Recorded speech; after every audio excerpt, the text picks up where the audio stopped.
अगर आप किसी वजह से LIC की बीमा पॉलिसी मैच्योर होने से पहले उसे बंद करना चाहते हैं तो आप ऐसा कर सकते हैं। LIC मैच्योरिटी से पहले पॉलिसी सरेंडर करने का विकल्प अपने ग्राहकों को देती है। हालांकि बीमा पॉलिसियों के जानकार सरेंडर करने की सलाह कभी नहीं देते हैं। ऐसा इसलिए कि LIC की सरेंडर वैल्यू हमेशा कम होती है। साथ ही 3 साल से पहले सरेंडर करने की स्थिति में कोई सरेंडर वैल्यू नहीं दी जाती है।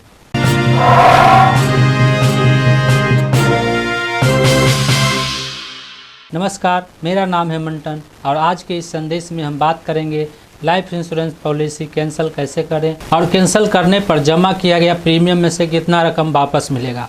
ज़्यादातर प्रीमियम भुगतान के 3 वर्षों के बाद ही पॉलिसी के सरेंडर मूल्य की कैलकुलेशन की जाती है। सरेंडर वैल्यू LIC की पॉलिसी नियमों के आधार पर तय होती है। पॉलिसी सरेंडर 2 तरीके से किए जाते हैं। इसमें पहला है गारंटी सरेंडर वैल्यू। इसके तहत पॉलिसी धारक अपनी पॉलिसी को 3 साल पूरे होने के बाद ही सरेंडर कर सकता है, यानी प्रीमियम का भुगतान न्यूनतम 3 वर्ष की अवधि के लिए पॉलिसी धारक को करना ही होगा। अगर आप 3 साल के बाद सरेंडर करते हैं तो पहले साल में चुकाए गए प्रीमियम और एक्सीडेंटल बेनिफिट के लिए चुकाए गए प्रीमियम को छोड़कर सरेंडर वैल्यू भुगतान किए गए प्रीमियम का लगभग 30% होगा। इसलिए जितना लेट आप पॉलिसी सरेंडर करेंगे उतनी वैल्यू अधिक आपको मिलेगी।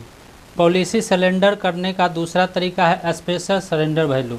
यह मूल बीमा राशि प्लस कुल बोनस और सरेंडर वैल्यू फैक्ट के आधार पर तय होता है। अगर कोई अपनी LIC पॉलिसी को समय से पहले बंद करना चाहते हैं तो पॉलिसी धारक को सरेंडर वैल्यू का भुगतान किया जाता है। सिंगल प्रीमियम प्लान के तहत पॉलिसी लेने के दूसरे वर्ष में पॉलिसी सरेंडर की जा सकती है।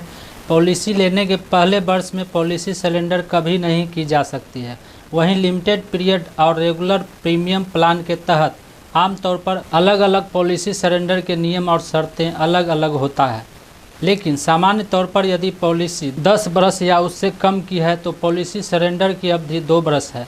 पॉलिसी 10 वर्ष से अधिक की है, सरेंडर की न्यूनतम राशि 3 साल है। पॉलिसी धारक को कई दस्तावेज जमा करना होता है। इसमें पॉलिसी बंद करने के लिए ओरिजिनल पॉलिसी बॉन्ड पेपर जो पॉलिसी खरीदने के बाद कंपनी द्वारा भेजा जाता है, सरेंडर वैल्यू पेमेंट के लिए request, LIC surrender form, LIC NEFT form, bank account detail, Aadhaar या पैन कार्ड, ID प्रूफ और कैंसल चेक शामिल है। इसके अलावा पॉलिसी धारक को पॉलिसी बंद करने के लिए आवेदन पत्र भी देना होता है।